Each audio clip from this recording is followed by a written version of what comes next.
আমি বললাম, কি বিষয়টা যে তোর খারাপ লাগলো? মারিয়া বলল, আমি তো ভেবেছিলাম সুমাইয়া ম্যামকে পটাতে খুব কষ্ট হবে, তোরে আমি সাহায্য করব আর তুই আমি মিলে ম্যামকে পটাবো, কিন্তু দেখ কিছুই করা লাগলো না, ওরা তোকে এভাবেই মেনে নিল। আমি বললাম, হ্যাঁ খুব ভালো হয়েছে। আর একটা জিনিস খেয়াল করলি, আঙ্কেল কিন্তু খুবই ভালো মানুষ, ওনার মনের ভিতর কোনো হিংসা নাই। মারিয়া বলল, হ্যাঁ তোর শ্বশুরবাড়ির সবাই খুব ভালো। আমি বললাম, হ্যাঁ আমার শ্বশুরবাড়ি, আর তোর বুঝি কিছু লাগে না? মারিয়া বলল, আরে আমি তো শুধু ম্যামের সাথে কাজ করি। আমি বললাম, তাহলে তোর ম্যাম আমার কি হয় শালি? মারিয়া বলল, সেটা যাই হোক, তবে আমার একটা ইচ্ছা পূরণ হলো না রে রেদওয়ান। আমি বললাম, কি সেটা, যেটা তোর ইচ্ছে? মারিয়া বলল, কত ইচ্ছে ছিল আমরা সুমাইয়া ম্যামের জন্য তৃতীয় বিশ্বযুদ্ধ করব, কিন্তু তার হলো না। আমি বললাম, তোর শখ তো দেখি অনেক রে। মারিয়া বলল, তুই বেটা জানিস, তৃতীয় বিশ্বযুদ্ধ হলে সবাই বলতো যে ভালোবাসার জন্য একটা ছেলে একটা মেয়ের জন্য তৃতীয় বিশ্বযুদ্ধ করেছে, আর তুই আর আমি খুব নাম করা হয়ে যেতাম, কিন্তু আফসোস সেটার এখন সম্ভব না। আমি বললাম, তোর মাথায় শুধু আছে কি জানিস, গোবর, আর কিছু নাই।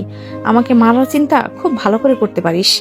মারিয়া বলল, আচ্ছা এখন তো তুই আর কাজ করতে পারবি না, তোর প্ল্যানটা কি, কি করতে চাস তুই এখন? আমি বললাম, আমার কথাগুলো মনোযোগ দিয়ে শুন। মারিয়া বলল, হ্যাঁ বল। আমি বললাম, তুই শুধু ম্যামকে ভালো করে দেখাশোনা করবি, যেন আমার বউয়ের কোনো ক্ষতি কেউ করতে না পারে। মারিয়া বলল, এই পর্যন্তই? আমি বললাম, হ্যাঁ বর্তমানে এই পর্যন্তই, আর বাকি বিষয়টা আমি দেখব, সেটা নিয়ে তোর চিন্তা করতে হবে না। মারিয়া বলল, হ্যাঁ বুঝলাম, মনে কর আমি ম্যামের সাথে থাকলে ম্যামকে কেউ কিচ্ছু করতে পারবে না। আমি বললাম, এই কথাটা যেন মনে থাকে, আর একটা কথা মনে রাখিস, সুমাইয়া কিন্তু তোর ম্যাম হলেও এখন কিন্তু বর্তমানে সে আমার বউ, সো খুব ভালো করে খেয়াল রাখবি। মারিয়া বলল, এখনো বিয়েটা করিস নাই, এখন আবার বউ বলিস? আমি বললাম, হ্যাঁ বিয়ে করি নাই তো কি হয়েছে, বিয়ে তো করবই। মারিয়া বলল, আচ্ছা সুমাইয়াকে ম্যাম বলবো নাকি ভাবি বলবো? আমি বললাম, কেন রে, আমি কি তোর ভাই হই? এমনি এক বোনের জ্বালায় বাঁচি না। মারিয়া বলল, আমি যা খুশি তাই ডাকতে পারবো, তোর কি? হ্যাঁ।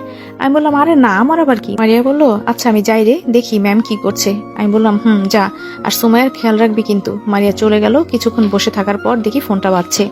ফোনটা রিসিভ করে আমি বললাম, ফাহিম কেমন আছিস? ফাহিম বলল, বন্ধু আমার সবকিছু শেষ হয়ে গেল রে। আমি বললাম, আরে তোর আবার কি শেষ হয়ে গেল, বলবি তো? ফাহিম বলল, বন্ধু আমার মা বিয়ে দেওয়ার জন্য মেয়ে দেখছে, আমি তো সাদিয়াকে ছাড়া বাঁচতে পারবো না। আমি বললাম, এই সাদিয়াটা আবার কে? ফাহিম বলল, ধুর শালা, তোরে বলেছিলাম না একটা মেয়েকে আমার জন্য পটিয়ে দিতে, ভুলে গেছিস? আমি বললাম, ও হ্যাঁ মনে পড়েছে বন্ধু, এখন কি হয়েছে ঘটনাটা খুলে বল। ফাহিম বলল, আমি বাড়িতে এসে ভালো একটা কাজ পেয়েছি, বেতনও ভালো দেয়, কিন্তু কয়েকদিন যেতে না যেতেই বাবা আর মা মিলে আমার জন্য পাত্রী দেখা শুরু করেছে। আমি এই বিয়ে করতে চাই না, আমি শুধু সাদিয়াকেই চাই। আমি বললাম, আরে বন্ধু তুই যে সাদিয়াকে না নাদিয়াকে চাস, ওই মেয়েরও তো তোকে চাইতে হবে, তাই না? ফাহিম বলল, আমার মনে হয় কি জানিস, সাদিয়াও আমাকে ভালোবাসে কিন্তু বলতে পারে না, আমি দেখেছি ও আমার দিকে আড়াল চোখে তাকায়। আমি বললাম, বাড়িতে যাওয়ার আগে প্রপোজটা করে যেতি। ফাহিম বললাম, কি জানতাম আম্মু আমার জন্য মেয়ে দেখবে। আমি বললাম, তুই এক কাজ কর, 1-2 মাস তোর বাবা মাকে বুঝিয়ে রাখ, পরে আমি আসছি, আর তোর সাদিয়ার ফোন নাম্বারটা আমাকে দে। তুই কি ওর ঠিকানা জানিস? ফাহিম বলল, কিচ্ছু জানি না রে দোস্ত, শুধু ফোনে একটা পিক আছে, লুকিয়ে তুলেছিলাম। আমি বললাম, আচ্ছা আমার ফোনে পিকটা দিয়ে দিস, আর বাকি বিষয়টা আমি দেখব, আর তোর মা বাবাকে বলবি আমি 2 মাস পরে বিয়ে করব। আমি আসতে পারতাম এখনই, কিন্তু হাতে ব্যথা পেয়ে গেছি, ভালো হতে একটু সময় লাগবে। ফাহিম বলল, আচ্ছা সমস্যা নাই, আম্মুকে বলে রাজি করিয়ে নেব, তুই একটু আমার বিষয়টা দেখিস। আর তোর হাতে কি হয়েছে রে? আমি বললাম, পরে তোকে সব বলবো নে। ফাহিম বলল, আচ্ছা বন্ধু তোর খবর কি? আমি বললাম, অনেক ভালো, তবে আমি যাকে ভালোবাসি তাকেই পেয়েছি। ফাহিম বলল, কাকে তুই ভালোবাসলি, বললি না তো আমাকে। আমি বললাম, কাকে ভালোবাসি এটা শুনলে তুই হার্ট অ্যাটাক করতে পারিস, তাই বলবো না, তোকে একবারে আমার বিয়েতে দাওয়াত দেবো। ফাহিম বলল, তাহলে তো খুব ভালো হয়, তোর একটা বিয়ে খেতে পারবো। আমি বললাম, হ্যাঁ সেটা অনেক দেরি। ফাহিমের সাথে কিছুক্ষণ কথা বলে ফোন রেখে দিলাম। এভাবেই 20 দিনের মতো চলে গেল। তবে মেয়র আর তার ছেলে এখন কিছুই করছে না, তবে এটা বুঝলাম ওরা সুযোগ বুঝে কাজ করবে। সকালে রুমে বসে বসে ভাবছি, আমার ওপর যে এত দায়িত্ব, আমি যদি এখানে বসে থাকি তাহলে তো সব শেষ, আমাকে এক হাত দিয়েই সবকিছু করতে হবে।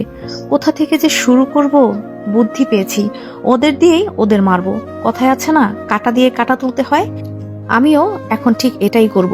রুম থেকে বাইর হতেই আম্মু বলল, কই যা, আয় এখানে আয় বস। আমি বললাম, হ্যাঁ আম্মু বলো।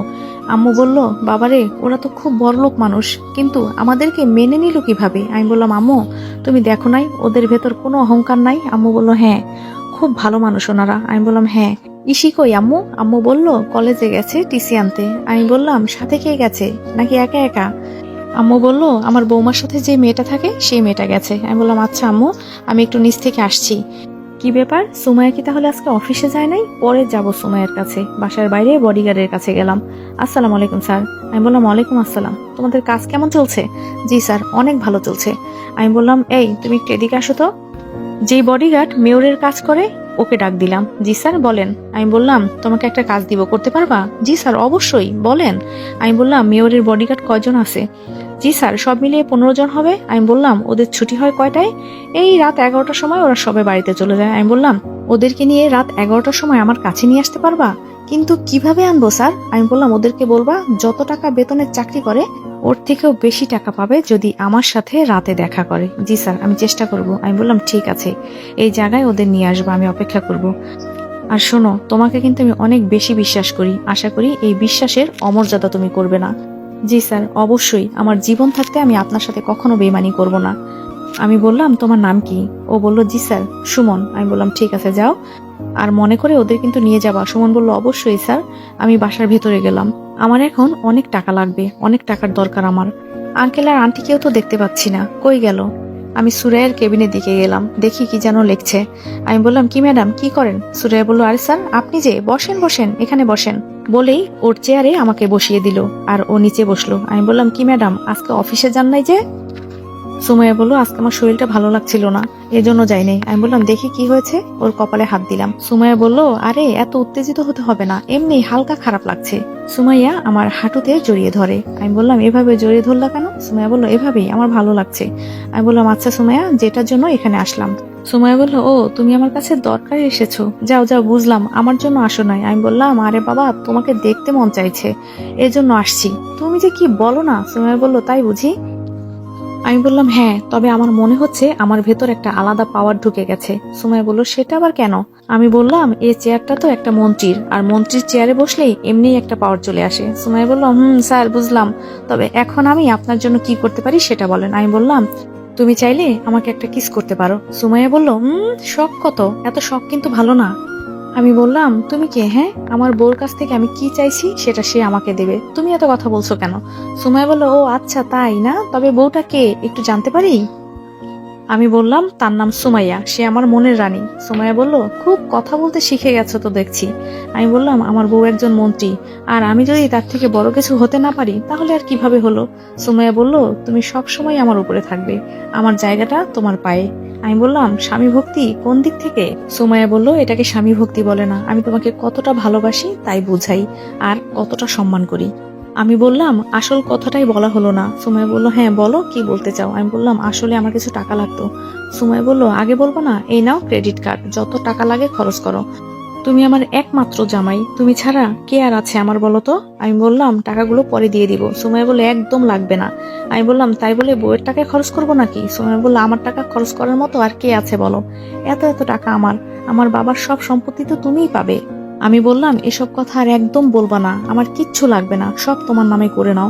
আর এই বিষয়ে যদি আর একটা কথা বলো তাহলে আর আমি তোমার সাথে কথা বলবো না। সুমাইয়া বলল আচ্ছা বাবা সরি সরি। আমি বললাম হ্যাঁ ঠিক আছে, এখন যাও একটা কেচি নিয়ে এসো।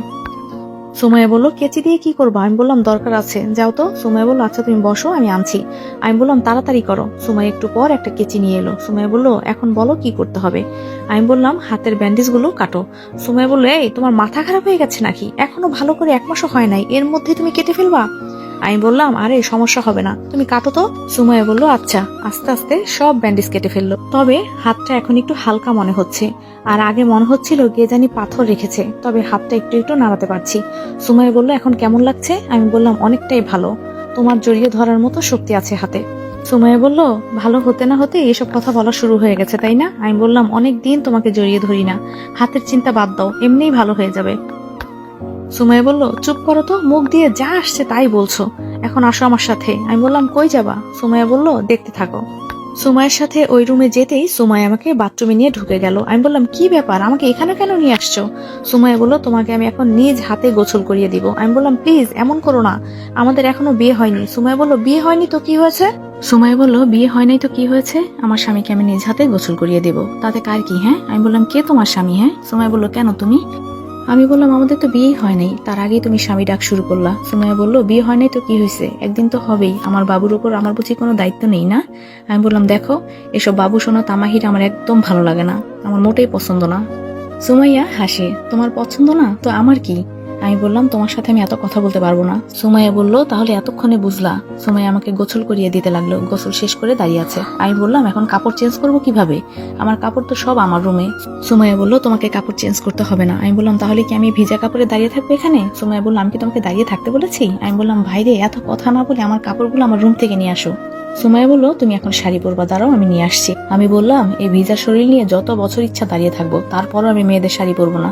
সুমাইয়া বলল তাহলে এভাবেই ভিজা শরীরে দাঁড়িয়ে থাকো। আমি বললাম বাবু এমন করে না প্লিজ। সুমাইয়া বলল এখন কেন আমাকে বাবু বলে ডাকো? আগে তো বলেছিলে কোনো বাবু সোনা এসব ডাকতে না। আমি বললাম বিপদে পড়লে যে মানুষ কত কিছু করে তার আর কোনো হিসাব নাই, আমারও এখন এই অবস্থা হয়েছে। নিজের হবু বউ যখন এমন করে তখন কেমন লাগে বলতে পারেন তো? সুমাইয়া বলল কি চিন্তা করো? আমি বললাম আচ্ছা যাও তোমার বাবার একটা লুঙ্গি এনে দাও। সুমাইয়া বলল খুব মায়া লাগলো তোমার উপর, এজন্য এনে দিচ্ছি। এরকম গার্লফ্রেন্ড যেন আর কারো না হয়, গার্লফ্রেন্ড মানি প্যারা আর প্যারা। সুমাইয়া বলল এই নাও। আমি বললাম ধন্যবাদ সুইটহার্ট। লুঙ্গিটা পরে বাথরুম থেকে বের হলাম। আমি বললাম আমি আর জীবনও তোমার রুমে আসবো না। সুমাইয়া বলল কেন গো? আমি বললাম যে কাহিনী আজকে তুমি বাথরুমে করলা সারা জীবন আমার মনে থাকবে। সুমাইয়া আমাকে জড়িয়ে ধরলো। আমি বললাম এই দেখো শুরু হয়ে গেছে, মাত্র গোসল করে আসলাম বাথরুম থেকে, এখনো গা থেকে পানি শুকায়নি, এর মধ্যে সে জড়িয়ে ধরছে। সুমাইয়া বলল আর তুমি যে আমাকে আগে জড়িয়ে ধরতে চাইছিলা তার কি হবে? আমি বললাম আচ্ছা বাবা এখন ছাড়ো, ভালো লাগছে না। সুমাইয়া বলল হ্যাঁ এখন ভালো লাগবে কেন? আমি তো এখন পুরাতন হয়ে যাচ্ছি দিন দিন, তাই না? আমি বললাম চুপ করো তো, মুখ দিয়ে যা আসছে তাই বলে যাচ্ছে। আমি তোমাকে আজও ভালোবাসি, ভবিষ্যতেও ভালোবাসবো। আমার বুকের মাঝে যে ভালোবাসা আছে সেটা শুধু তোমার জন্যই, এটা কোনো দিন কমবে না বলে সুমাইয়াকে এবার আমি জড়িয়ে ধরলাম। সুমাইয়া বলল এত ভালোবাসা আমায়? আমি বললাম হ্যাঁ অনেক ভালোবাসি। সুমাইয়া বলল আমার তো সহ্য হচ্ছে না, মনটা চাইছে তোমাকে এখনই বিয়ে করে ফেলি, একা একা থাকতে আর ভালো লাগে না। আমি বললাম আর কয়েকটা দিন সহ্য করো, আমি সবকিছু সামলেই তোমাকে বিয়ে করব। সুমাইয়া আমাকে একটা চুমু দিল। আমি বললাম একটা মানুষ কতটা রোমান্টিক হতে পারে বলতে পারো? সুমাইয়া বলল হ্যাঁ অনেক রোমান্টিক হয়। আমি বললাম তোমার ভেতরে যে রোমান্টিক আছে না এগুলো 20 থেকে 30টা বেবি হওয়ার পর শেষ হবে। সুমাইয়া অবাক হয়ে তাকিয়ে রইল। আমি বললাম এত অবাক হয়ে লাভ নেই, আমি অনেকগুলো বাচ্চা নিব। সুমাইয়া বলল আমি পারবো না বাবা তোমার ইচ্ছে পূরণ করতে, তোমার যে ইচ্ছে ওইটা পূরণ করতে করতে আমি মারা যাব। আমি বললাম এই তুমি আর একবার যদি আমার সামনে মরার কথা বলো তোমার সাথে আর জীবনে কথা বলবো না।